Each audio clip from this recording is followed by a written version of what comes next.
Hey guys, Christopher Oliver, Realtor here, financial education instructor and licensed real estate agent. So today's video topic is focused on how to price your home. An effective pricing strategy that will get you top dollar. So a lot of times when I'm talking to homeowners and we have that conversation about how you want to list your home, what the price point is going to be for your home, a lot of times they are employing what I consider an old-fashioned tactic. Let's price it really high so that when the buyer wants to negotiate and try to lowball the offer, that I can come in at the point that I actually want. They may be thinking we need to price the home at $450,000 so that if the buyer wants to get that price down from $450 to $425 or to $400, that ultimately my homeowner is going to land at $400, whereas that's where they want it to be. Okay, that's an old-fashioned tactic, and I understand it. However, when it comes to real estate, one of the things that you'll realize is that is often shooting yourself in the foot. When you overprice your home, what happens is there are some people who may have a budget maximum that are not going to see your home. They're not going to see it because it's above their price point. Now, there are other people who may look at the home and say, hey, you know, it's a nice home, but it's not worth what they're asking for it. So what they'll do is they will look at all the other homes that are on the market that are priced more competitively, and your home's going to end up staying on the market longer. And then what happens is, and this is where homeowners tend to shoot themselves in the foot, if your home stays on the market too long, buyers are going to start to question what's wrong with your home. Here's the strategy that I often recommend to my clients. Let us figure out what the fair market value is for your home. And if the fair market value for your home is $400,000, let's price it at $395 or $392 or $390. Now, I know a lot of you are listening to this and saying, that's crazy. Why would you price the home for less than what you can get for it? I know it sounds crazy, but hear me out. It's not as crazy as you think. If we underprice the home, here's what happens.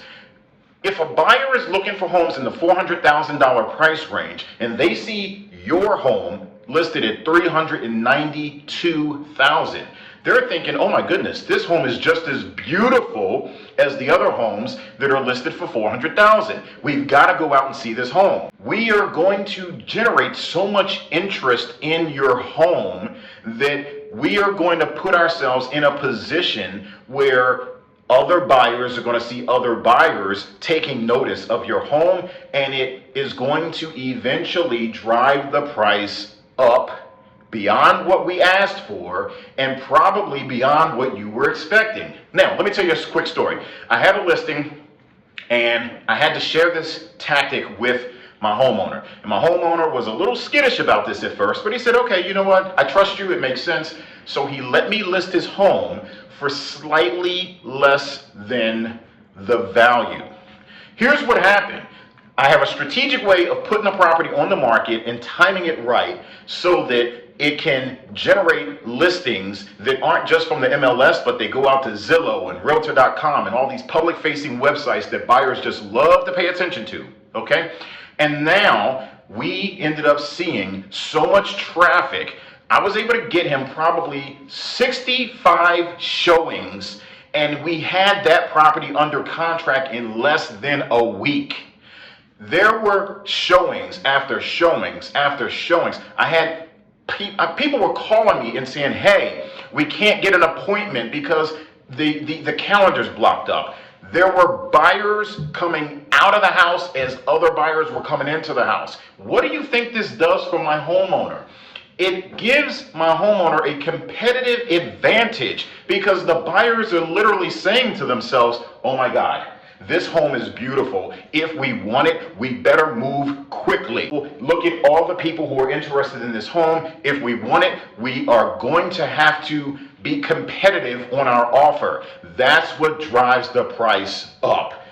We ended up getting my homeowner more than his asking price, And when I was telling him about the multiple offer situation that we had, we got like 12, 13 different offers on the property. I'm going through the offers. Literally, as I'm going through the offers with my homeowner, I was getting another offer during the same conversation. It got to the point where I didn't get out of the office until probably about 11 o'clock at night.